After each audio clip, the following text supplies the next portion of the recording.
Hi, everyone. Welcome to a special edition of Capital Exchange. I'm Kayla Tausche. The Biden administration has laid out an ambitious plan for vaccine distribution and equitable economic growth.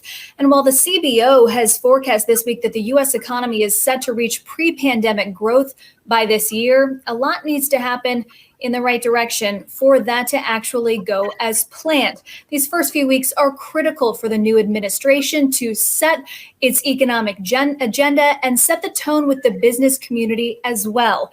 Today, we will hear directly from President Biden's economic team with longtime advisor, current economic advisor, Jared Bernstein, who will join us first. And then later, I'll be joined by Josh Bolten, former chief of staff for President George W. Bush and current president of the Business Roundtable, to get the view from corporate America. A reminder, both interviews are on the record. You can weigh in the chat windows on our website and LinkedIn, or using the hashtag Capital Exchange on Twitter, and we may have an opportunity for some audience questions as well. But first, we welcome Jared Bernstein, a member of President Biden's Council of Economic Advisors. And Jared, it's good to see you. I want to start with the discussion around stimulus. We have heard in the last several days and in just the last several minutes even from Democrats that the need continues to go big. The White House has said that in recent days as well, even as Republicans suggest that something more targeted is warranted by this moment. So where do you see the most fertile ground for compromise? What does a compromise price tag look like? And what programs might be ready for an edit? Well, I think that the key factor in everything you just described, Kayla, by the way, it's great to see you and great to be with you and great to have a chance for us to talk for a few minutes, because usually we're all very compressed on CNBC. So I think the key thing there is the urgency with which we need to get a package out that's commensurate to the size of the dual crises that face us. As I said in the introduction, of course, controlling the virus, distributing the vaccine, and finally launching a robust recovery that has eluded us thus far. It's been much more a wait and see, up and down kind of affair. And there, I think, to get to your political question, there's actually lots of common ground. Now, of course, there are places where we disagree and get into that. But I know Josh is going to be from the Business Roundtable. They've certainly supported components of the plan. The Chamber of Commerce, along with the American Labor Movement. We've got Republican mayors across the country. Donald Trump and George W. Bush, chief economists, have said this is the kind of plan we need to get into the system quickly. So in terms of sort of top line price, it's really not the way we think of it. I don't think that the right way to kind of do this arithmetic is say, do you want to be at X or half X? What we want to be at is something that's large enough to address the crisis with alacrity and certainty. The danger is not going too big. The danger is going too small. But the political reality, Jared, as you know well, is that X might not be possible in Congress. Half X might be a more realistic proposition. So I'm wondering what you think might be, for instance, an appropriate income level for people to qualify for those direct checks, whether minimum wage could be shelved for a future package. I mean, how do you see the $1.9 trillion American Rescue Plan being whittled down into something that is realistically passable on Capitol Hill? Yeah, I think whittling down is the enemy of what we need to do here. I think whittling, I think, inaction, I think wait and see. To me, and I think more importantly to the president, that's the enemy of controlling the virus, distributing the vaccine, and launching a robust recovery. So again, I think the way to think of this is less kind of top down, more bottom up. So let's take an area where we disagree, where Republicans would take this out of the plan: state and local assistance. Now, states and localities, they have to balance their budget every year. They cannot run deficits. We've already seen them laying off well over 1 million workers, disproportionately in education. So if we're going to reopen the schools, if we're going to control the virus and distribute the vaccine, if we're going to make sure that we not only rehire educators, but protect other public sector workers, cops, firefighters, those in public safety, I think it's glaringly obvious to the president that we need state and local relief. Another example, making the child tax credit, this is a refundable tax credit that goes to low-income people. You talked about income levels. This plan, which is in our plan, it's not in the Republicans' offer, this plan, it's $120 billion. This cuts the child poverty rate in half. Now, that's some pretty impressive targeting. Now, I know what you're alluding to is the direct impact payments or the rebate checks, and those do go up to families in the middle class. But, newsflash, those families have also been experiencing, really very pressing economic hardships.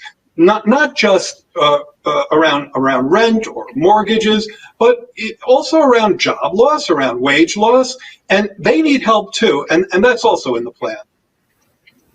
So Jared, today President Biden said he thinks he will get some Republicans to vote for this package, but I guess the question is, will he get 10 Republicans to vote for the package, or will he get a handful so that the White House can say that it passed with bipartisan support, but that you would still need to use budget reconciliation as a tool to actually get it across the finish line? Well, first of all, you just made a point that eludes a lot of people, which is reconciliation doesn't mean no Republicans join the plan. And in fact, there have been many examples throughout history where reconciliation has actually been bipartisan. Somebody pointed out to me yesterday that the Child Health Insurance Program, or CHIP, passed on reconciliation with votes from both sides. So I think that that's something to keep in mind. I really 60 votes from both. Not 60 yeah, votes. I mean, I think it's a fair point, and I think that when it comes to sort of political nose counting, I'm just not the person you want to talk to about it. I'm thinking much more about the magnitude of the package, but that is key to the politics. I mean, basically, the president has been open, and by the way, this didn't start a couple of days ago. We've been talking to Republicans for weeks, and by the way, a lot of those Republicans were pushing some of the very checks that you're now hearing folks criticize, and there's as I said, there's a lot of common ground when it comes to virus control, when it comes to helping businesses.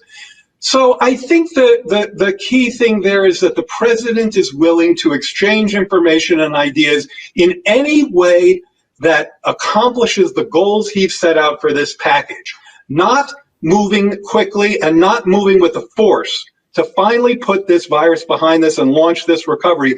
That's the part that's not acceptable to him. But if anybody has any better ideas on how to get there more quickly, of course, not only is he willing to listen to them, but he is listening to them. So would you say that talks are actually going more productively behind the scenes than maybe these public statements would seem to signal? I don't know enough about behind the scenes to really, confirm that. But if you listen to statements that Susan Collins, for example, said coming out of the meeting that they had the other night, she was echoing a lot of the points that I've been making here today, which is that both sides share the urgency of the moment. Now, I don't know that she speaks for the whole caucus, but I think that those folks were bargaining in good faith in that meeting. And I think the difference there is, are you willing to go far enough to meet the demands of the moment? So again, the American Rescue Plan is not calibrated from the top down. You didn't start with 1.9 trillion and say, okay, let's fill in, see how we get there. It's calibrated from the bottom up. What will it cost to reopen schools? What will it cost to provide the relief to not just low-income families, as I mentioned with the child tax credit, but middle-income families with the direct income payments? What will it take to control the virus and distribute the vaccine? And if you sum up the costs involved in that, the full spate of measures that it will take to get this economy back on track and to put this virus behind it, you end up with the American Rescue Plan from our perspective. Now, I have not seen a convincing argument that says you end up accomplishing those same goals for one half or one third of that. And I think what the president is trying to say is that folks need to come at this from that perspective, not from a top line perspective. You spend 2, we want to spend 1. More from a perspective of what will it take to get the job done. That's our plan. Jared, you mentioned that you're not focused on reconciliation and political nose counting and how you actually get to the votes. But which avenue you do choose to get this passed does impact what parts of the president's agenda on other issues you can actually pursue as well, because reconciliation is not an unlimited tool. You get 2 shots at it this year. And you'll get 1 shot at it in future years if there's a budget passed then too. And so if you choose to use reconciliation for COVID relief, I'm curious how the administration would choose to use its second opportunity at reconciliation. Is that to expand the public option and to pursue some sort of broader healthcare policy? Or is it for the Build Back Better infrastructure and clean energy agenda? Which do you choose? Well, it's interesting you should say infrastructure, because while there is infrastructure is obviously something that President Biden has worked on his whole career, because we've been focused on the rescue plan, we haven't talked a lot about some of our plans in that regard, although the president has certainly leaned into those investments in the clean energy space. So I know you asked a political question. Let me get to that. I remember testifying in Congress a couple of years ago, and it was about the infrastructure deficit in this country, which is, a very deep one in terms of public investment in capital goods and public goods. And after that, and I was quite critical of the Trump administration's lack of an infrastructure plan. And after that testimony, 2 Republicans, I'm not going to name them because it was a private conversation, pulled me aside and said, we really want to do infrastructure too, but the president doesn't have a plan. So when we're talking about infrastructure, clean energy, childcare, many of the elements of the Building Back agenda, it is not at all obvious to me that has to go the route of reconciliation. And if we're talking about infrastructure, it's actually pretty obvious to me that we probably won't.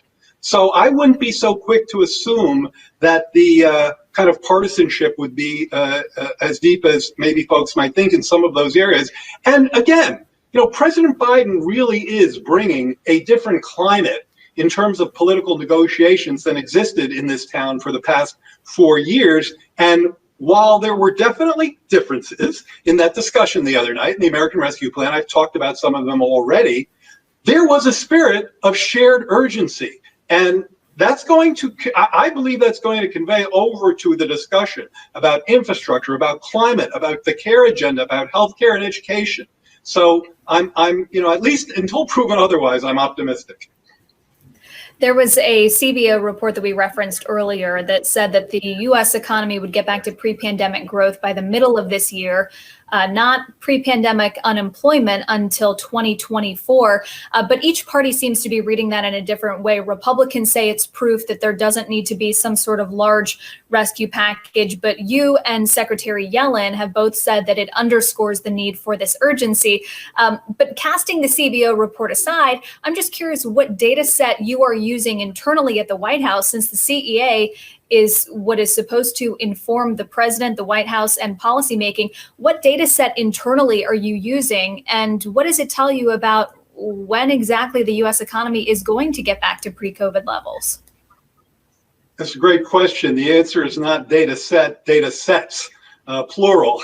I've been perusing, as my colleague Heather Boucher as well, and the team have been perusing at least 20 different forecasts, and each one has, probably 10 variables at least in it. So my head is full of this noise.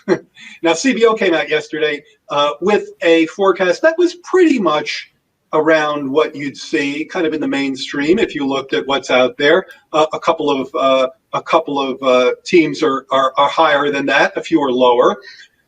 But I think the key thing there from our perspective, and you got into this in your question, is what do these expectations inform us about our plan? Now, the unemployment rate in the CBO projections that came out yesterday, that's going to remain higher than the pre-crisis projections until 2024. Now, it's important to recognize that CBO included the December relief plan, but of course it doesn't include our plan because that's not what they do. Our plan is not legislated yet. But that means that millions of people will be unemployed for years after this health threat is behind us unless we take action now. If we look at the GDP from the CBO report, in fact, you were correct the way you put it about growth rates, but the level of GDP doesn't get back to its potential until 2025, unless we implement the American Rescue Plan, which pulls both full employment forward by a year and hitting potential GDP forward by more than that. So part one is that the economy will not get back to full employment nearly quickly enough without this plan. Part two is that you can't judge our plan, our success. In fact, I would argue this for pretty much everything we're going to be trying to do in this administration simply by looking at GDP, not even by looking at the unemployment rate. Those things are necessary, but they are not sufficient. Necessary, but insufficient. And what do I mean by insufficient? I mean insufficient to reach those in the bottom leg of the K in this K-shaped recovery. For far too many people, GDP growth has been a spectator sport for decades on end, and our policies have to recreate the connective tissue so that economic growth generates broadly shared prosperity and racial equity. And that's what this rescue plan is about, and that's what Building Back Better will be about. And that's a good segue, Jared, to an audience question that I wanted to get to before my final question for you, which is from Lakeisha Williams. She's a senior payroll analyst at Oasis Petroleum, and she asks, what are the targeted goals of the new administration to bridge the gap between Wall Street and Main Street? I know we could probably have a 30-minute conversation of our own just about that question. But I'm curious, sitting here today, if you had a short punch list of how the administration would plan to tackle that, what would it be? Yeah, that's a great question from Lakeisha. I think the problem is quite deep and quite multifaceted. So while, the short punch list, I do have a punch list, I don't know how short it is. I think the best way to speak about that is in terms of kind of the categories that do precisely what I said in my last answer to you, Kayla, which is to how do you rebuild the architecture that used to link GDP growth to middle class prosperity for many people, but in fact never linked GDP growth to the prosperity of persons and communities of color. And that is a multifaceted agenda. It involves making sure that people have access to health care, to child care. It makes sure that that exclusionary zoning in housing is absolutely a thing of the past. It makes sure that every kid can achieve their potential by accessing the quality education they need, and not just K through 5 or 8 or 12, but through college and grad school. That's an opportunity agenda. It's an agenda that allows people to realize their economic potential in a way that they've been blocked for years because of racial discrimination. It's been systemic, and because of the kind of disconnections between, say, Wall Street and the rest of the economy that's implicit in Lakeisha's question. At the same time, if we don't address some of the structural economic problems that have really hurt the U.S. economy's resiliency, it'll be much harder to get there. So climate change. Climate change is a massive cost, not just on the future economy, but on the current economy. So the Biden plan goes very, very deep in that direction. And again, this is the top level punch list. There are many things that come underneath that. Standing up an accessible child care sector is another part of that agenda. So that's just some of the ideas that I think help rebuild that connective tissue. And you're certainly going to have your work cut out for you there, Jared. But I'm thinking in my final question, I'm recalling the confirmation hearing for Tony Blinken for Secretary of State, where he praised the Trump administration's policy on China. He praised the Abraham Accords, peace deals in the Middle East, and said that a lot of those things he wanted to keep intact. And so I'm wondering, from an economic perspective, as you're talking about this wholesale structural rebuilding of the American economy, are there any policies from the Trump administration that you think are positive legacies that you think we should keep? Yeah, it's a great question. I think there's one that I'm not quite sure how to discuss it in the context of the Trump. I think one of the things we learned in the Trump economy, as you know, Kayla, we probably talked about this on the station, I've been extremely critical of the Trump tax cuts. And my main critique, as you know, is that they just shifted hundreds of billions of dollars to folks who are already doing great at the top of the scale, very much exacerbating the inequality that I talked about. But at the same time, they did create a certain fiscal pressure. And in tandem with the patience by the Federal Reserve to kind of test the boundaries of some of the metrics that economists used to think couldn't be violated. If we went below 6%, unemployment would start, inflation would start spiraling. And then it was, if we went below 5% unemployment, inflation would spiral. And then it was 4%. Well, I think the combination of pro-cyclical fiscal policy and a data-driven Federal Reserve helped deliver an understanding to economists that the way that we can run a hotter labor market than we thought. We can run a hotter economy than we thought. And from the racial equity standpoint that's so important to the Biden-Harris team, that's critical to providing the kind of opportunities that I was talking about a second ago in answer to Lakeisha's question.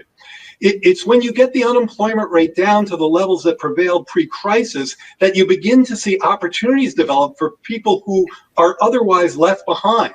So I would say, Trump's foot on the fiscal accelerator was, really quite terrible in my view from a distributional standpoint, but from the perspective of learning lessons about how hot we can run this economy, actually very important. All right, we'll keep that lesson in mind as hopefully the economy returns to growth this year. For now, Jared, we so appreciate your time today. Jared Bernstein is a member of President Biden's Council of Economic Advisors.